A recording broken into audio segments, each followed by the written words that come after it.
നമുക്കറിയാം ബംഗ്ലാദേശ് അതിർത്തിയിൽ സംഭവിക്കുന്നത് എന്താണെന്ന്. നുഴഞ്ഞുകയറ്റക്കാർ ബംഗ്ലാദേശ് അതിർത്തിയിൽ നിന്ന് ഇന്ത്യയിലേക്ക് കയറി വരികയാണ്.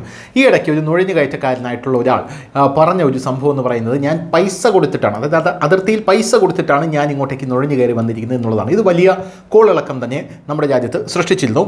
പിന്നെ ബംഗ്ലാദേശുമായി ബന്ധപ്പെട്ട് പറയുകയാണെങ്കിൽ അതിർത്തിയിൽ കമ്പിവേലി കെട്ടുന്നതുമായിട്ടുള്ള വലിയ രീതിയിലുള്ള പ്രവർത്തനങ്ങൾ നടക്കുന്നു. അത് ഒരു ദുഷ്കരമായിട്ടുള്ളൊരു കാര്യമാണ്. കാരണം കെട്ടാവുന്ന സ്ഥലങ്ങളുമുണ്ട്, കെട്ടാൻ പറ്റാത്ത സ്ഥലങ്ങളുമുണ്ട്. ഭൂരിഭാഗവും വനപ്രദേശമാണ് അതിർത്തിയിൽ.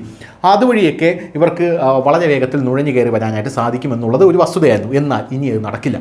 കാരണം ഇപ്പോൾ ഈ ഒരു പ്രസ്താവന പുറത്തു വന്നതിന് ശേഷം, അതായത് അവിടെ പൈസ കൊടുത്ത് ഇങ്ങോട്ടേക്ക് കയറി വരുന്നു എന്നുള്ള ഒരു പ്രസ്താവന പുറത്തു വന്ന ശേഷം ഇപ്പോൾ നമ്മുടെ സൈന്യം അല്ലെങ്കിൽ നമ്മുടെ പ്രതിരോധ വകുപ്പ് ചെയ്തിരിക്കുന്നത് ബംഗ്ലാദേശ് അതിർത്തിയിൽ അവിടെ BSFന്, ബോർഡർ സെക്യൂരിറ്റി ഫോഴ്സിന് 5000 ബോഡി ക്യാമറകളും ബയോമെട്രിക് ക്യാപ്ചറിംഗ് ഉപകരണങ്ങളുമാണ് കൊടുത്തിരിക്കുന്നത്.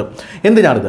അനധികൃത ബംഗ്ലാദേശികളെ നാട് കടത്തുന്നതിൻ്റെ ദൃശ്യങ്ങളും തെളിവുകളും രേഖപ്പെടുത്തുന്നതിനും കുറ്റവാളികൾ ഡ്യൂട്ടിയിലുള്ള ഉദ്യോഗസ്ഥരെ ആക്രമിക്കുന്ന സംഭവങ്ങൾക്കും ഇന്ത്യ ബംഗ്ലാദേശ് അന്താരാഷ്ട്ര അതിർത്തിയിൽ കാവൽ നിൽക്കുന്ന അതിർത്തി സുരക്ഷാ സേനാംഗങ്ങൾക്ക് 5000-ലധികം ബോഡി വോൺ ക്യാമറകൾ നൽകിയിട്ടുണ്ട്.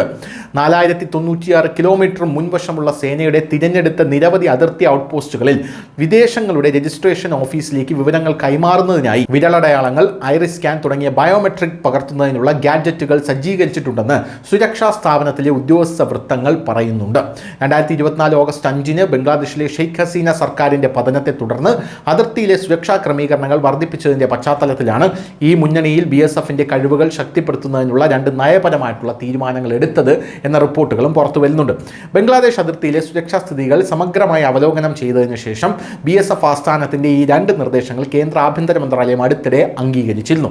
ഇന്ത്യ ബംഗ്ലാദേശ് അന്താരാഷ്ട്ര അതിർത്തിയിൽ കാവൽ നിൽക്കുന്ന BSF സൈനികർക്ക് 2 ബാച്ചുകളിലായി ഏകദേശം 5000 ബോഡി വോൺ ക്യാമറകൾ അയക്കുന്നുണ്ട്.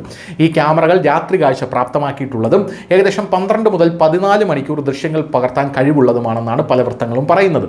അനധികൃത ബംഗ്ലാദേശികളെ BSF സൈനികർ നാട് കടത്തുമ്പോഴോ മയക്കുമരുന്ന്, കന്നുകാലികൾ, വ്യാജ ഇന്ത്യൻ കറൻസി നോട്ടുകൾ കടത്തൽ തുടങ്ങിയ അതിർത്തി കടന്നുള്ള കുറ്റകൃത്യങ്ങൾ തടയുന്നതിനോ വേണ്ടി ആക്രമികളുമായി ഇടപഴകുമ്പോഴോ വസ്തുക്കളും തെളിവുകളും രേഖപ്പെടുത്താൻ ക്യാമറകൾ സഹായിക്കുമെന്നാണ് അവർ കരുതുന്നത്.